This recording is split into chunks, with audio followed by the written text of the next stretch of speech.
नमस्कार दोस्तों, आप सबका मेरे YouTube चैनल सच्चे भगत पर स्वागत है। और आज की जो वीडियो बनाने जा रहा हूँ वो किसी की रिक्वेस्ट पे बनाई जा रही है। मुझे व्हाट्सएप पे मैसेज आया था कि गुरुजी जब हम पूजा अर्चना करते हैं, जब हम पूजा पाठ करते हैं, गुरु द्वारा दिए गए मंत्रों का उच्चारण करते हैं और साधना मार्ग में नए नए होते हैं तो हमें गंदे सपने, संभोग, बदन में दर्द होना, क्रोध आना, अश्लील दृश्य दिखना, ये सब घटनाएं जो हैं हमारे जीवन में क्यों होती हैं, इस विषय के ऊपर चर्चा करेंगे।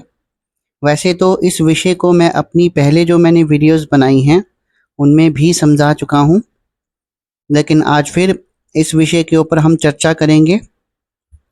इससे पहले कि विषय के ऊपर हम चर्चा शुरू करें, मेरा आप सबसे आग्रह है, जो भी मेरे इस यूट्यूब चैनल सच्चे भगत पर पहली बार आया है और मेरी वीडियो को पहली बार देख रहा है, वो कृपया करके वीडियो को एक लाइक कर दे, चैनल को सब्सक्राइब कर दे और बेल आइकन प्रेस कर दे, ताकि आगे जो मैं वीडियोस बनाऊंगा उनका नोटिफिकेशन उस व्यक्ति तक पहुंचता रहे और अध्यात्म के बारे में उसकी जानकारी जो है वो बढ़ती रहे, ताकि वो भ्रमित ना हो। तो दोस्तों चलिए आज के विषय को शुरू कर लेते हैं। प्रश्न इस प्रकार से पूछा गया था कि गंदे सपने, संभोग के दृश्य दिखना, क्रोध आना, बदन में दर्द होना और जब हम पूजा पाठ में बैठते हैं तो मन में गंदे गंदे ख्याल आना, ये सब क्यों होता है? हमारे साथ क्या नेगेटिव शक्ति चलती है या पॉजिटिव शक्ति चलती है? तो ये प्रश्न पूछा गया था, पर पॉजिटिव शक्ति तो चल ही नहीं सकती। हाँ, नेगेटिव शक्ति जो है वो इसका कारण जरूर हो सकती है। पहले तो ये प्रश्न ही ठीक नहीं पूछा गया कि पॉजिटिव शक्ति तो हो ही नहीं सकती जो व्यक्ति को पूजा पाठ करने के बाद गंदे सपने आ रहे हैं, डरावने सपने आ रहे हैं, उसके बदन में दर्द हो रहा है बहुत तेज, और कई लोग तो शुरू शुरू में बीमार भी हो जाते हैं। क्रोध इतना व्यक्ति को आता है कि घर में जो है वो कलह क्लेश बढ़ जाता है। उसको क्रोध बहुत आता है छोटी छोटी बातों के ऊपर। कभी उसको क्रोध आता है, कभी वो बिल्कुल शांत हो जाता है।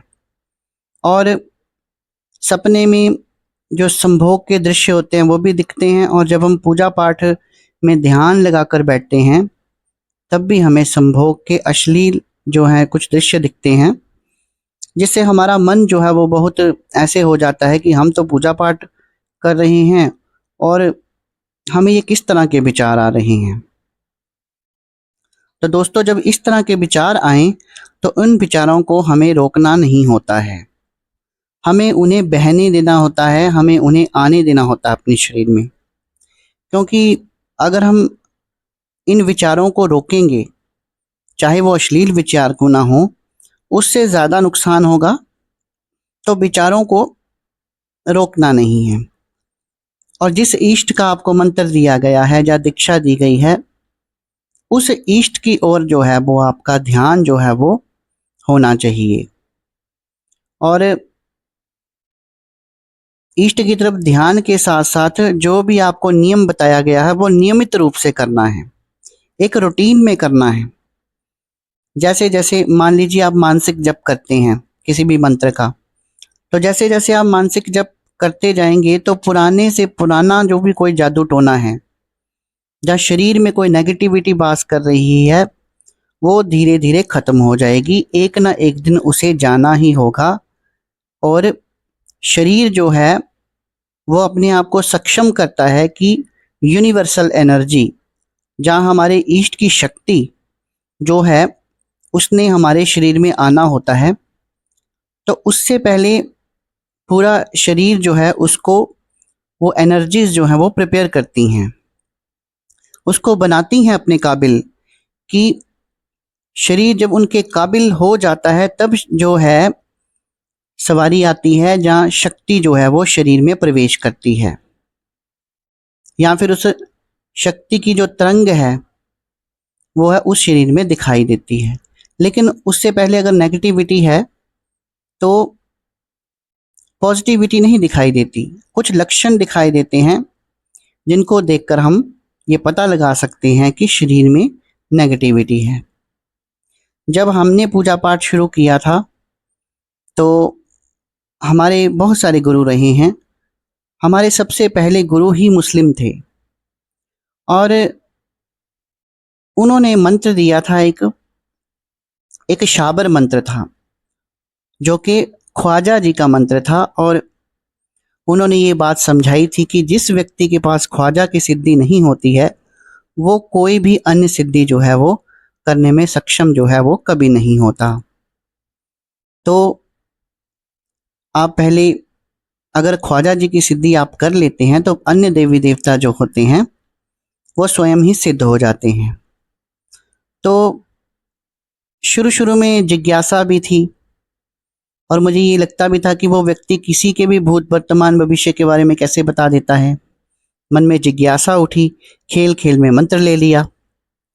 जब मुझे वो मंत्र सिर्फ 5 से 7 बार ब्रह्म मुहूर्त में उठकर जपने के लिए कहा गया और चौमुखा जो दीपक होता है, जो पंचमुखा बन जाता है, बत्तियां उसमें उस तरह से लगानी होती हैं, तो वो लगाने के लिए कहा गया। ब्रह्म मुहूर्त में उठकर ख्वाजा जी के इस मंत्र को 7 बार पढ़ने के लिए कहा गया, क्योंकि ये गुरुमुख था, ये पहले से सिद्ध था।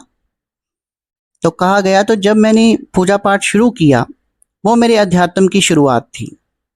शुरू किया तो शुरू शुरू में बहुत परेशानी आई, क्योंकि गुरु ने बताया था कि जब भी आपने मंत्र का जाप करना है, हो सके तो मानसिक रूप से करना है और जो ध्यान जो है वो अपने आज्ञा चक्र पर लगाना है।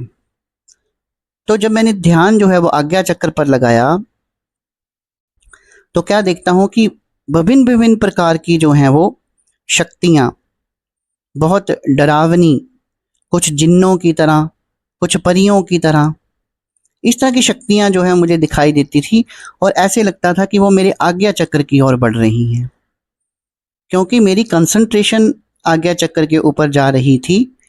तो ये जो शक्तियां हैं, जो नेगेटिव शक्तियां हैं, वो मेरे आज्ञा चक्र पर ही अटैक करती थी। क्योंकि अपनी वीडियोस में मैंने पहले भी समझाया है कि जो भी ये शक्तियां हैं पैरानॉर्मल वर्ल्ड की, ये खुली आंखों से या ऐसे बैठे बैठे हम, अगर आपने कोई मंत्र जाप नहीं किया, साधनाएं नहीं की हैं, तो आप इन शक्तियों को नहीं देख सकते। ये आमने सामने आपसे कभी बात नहीं करेंगी, प्रत्यक्ष रूप से कभी खड़ी नहीं होंगी। और वो इसलिए होता है कि अभी आपके तप में इतना बल नहीं होता, आपकी थर्ड आई खुली नहीं होती। तो ये फिर शक्तियां क्या करती हैं, जैसे मान लीजिए बुरी शक्ति है या अच्छी शक्ति है, ये हमारे सबकॉन्शियस लेवल में, हमारे जो सपने होते हैं, जब हम कोई स्वप्न देख रहे होते हैं तो उस समय हम अपने सबकॉन्शियस लेवल में होते हैं। तो वहां आकर ये शक्तियां जो हैं संपर्क साधती हैं और इंसान को स्वयं ही पता लग जाता है कि मेरे साथ अच्छी शक्तियां चल रही हैं या बुरी शक्तियां चल रही हैं। तो मुझे भी शुरू शुरू में इन चीज़ों को सामना करना पड़ा था। बहुत गंदे गंदे सपने आते थे और ऐसे लगता था कि कोई परियां हैं और परियों में भी बुरी परियां जो हैं, या फिर ऐसे लगता था कि कोई डाकनी चुड़ैलें हैं जो आकर मेरे साथ संभोग कर रही हैं, या संभोग के दृश्य जो हैं वो सपनों में दिखाई देते थे। और उसके बाद में जब सुबह उठता था तो शरीर बहुत भारी हो जाता था, शरीर के ऊपर बहुत वजन पड़ जाता था और किसी एक हिस्से में, शरीर के एक हिस्से में, कंधों में या कमरे में बहुत जोर से दर्द होता था। और साथ में क्या है कि क्रोध जो है वो बहुत बढ़ गया था। छोटी छोटी बातों पे चिढ़ जाना, छोटी छोटी बातों पे लड़ाई झगड़ा करना, बच्चों को बुरा भला कहना, अपने घर के बाकी सदस्यों को बुरा भला कहना। क्योंकि शक्तियाँ, कोई भी शक्ति है, जैसे ख्वाजा जी की शक्ति है, जहाँ फिर माता महाकाली की शक्ति है, तो इन शक्तियों के पास जो इनकी लोअर एंटिटीज होती हैं, जो इनके दास दासियां होती हैं, जहाँ इनके नीचे जो गणिकाएं काम करती हैं, जैसे माता महाकाली के भैरव होते हैं, गणिकाएं होती हैं, ये नहीं चाहती हैं कि कोई और व्यक्ति भी हमारा स्थान ले, क्योंकि जो व्यक्ति बहुत तपस्या करता है अंत में वो अपने इष्ट के लोक में पहुंचता है और उसे वहां पर स्थान दिया जाता है। तो ये जो लोअर एंटिटीज, जो निम्न शक्तियां हैं माता के दरबार में होती हैं, वो नहीं चाहती कि कोई और भी नया भगत तैयार हो। इस कारण ये बहुत सारी अड़चनें डालती हैं।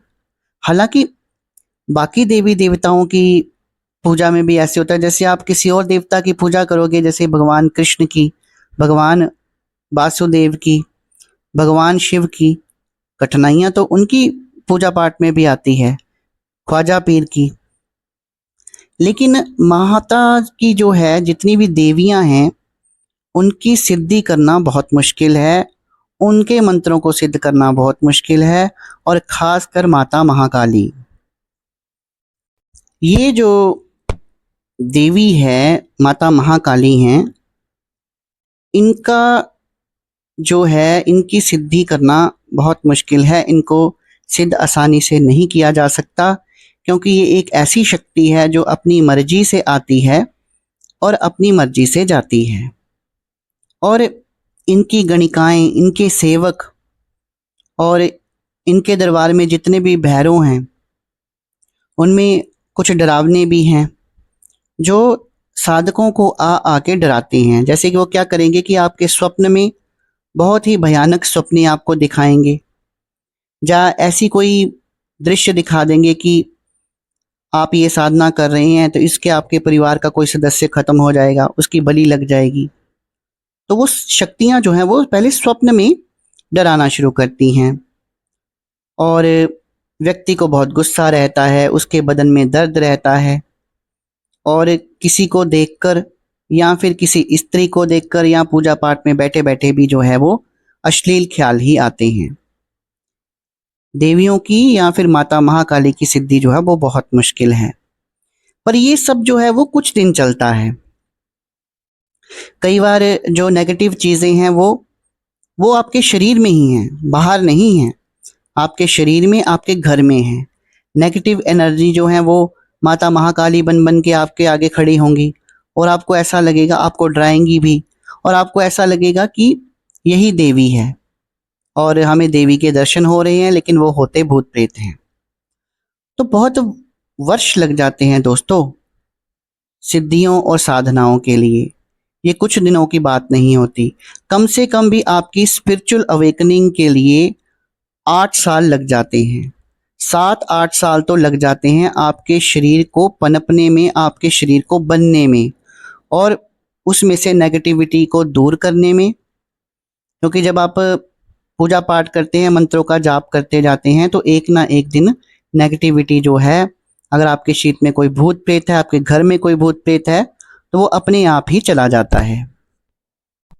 फिर एक समय क्या होता है कि आपका शरीर जो है पूरी तरह से परिपूर्ण हो जाता है अपने देवता के प्रवेश के लिए, यानी कि अपने देवता के तरंगों के लिए, अपने देवता की कृपा के लिए। और फिर आप क्या देखेंगे कि ये जो गंदे गंदे सपने आना, संभोग के दृश्य दिखना सपनों में, या पूजा पाठ में बैठे बैठे संभोग के दृश्य जो हैं वो दिखते हैं, गंदी बातों की ओर ध्यान जाता है।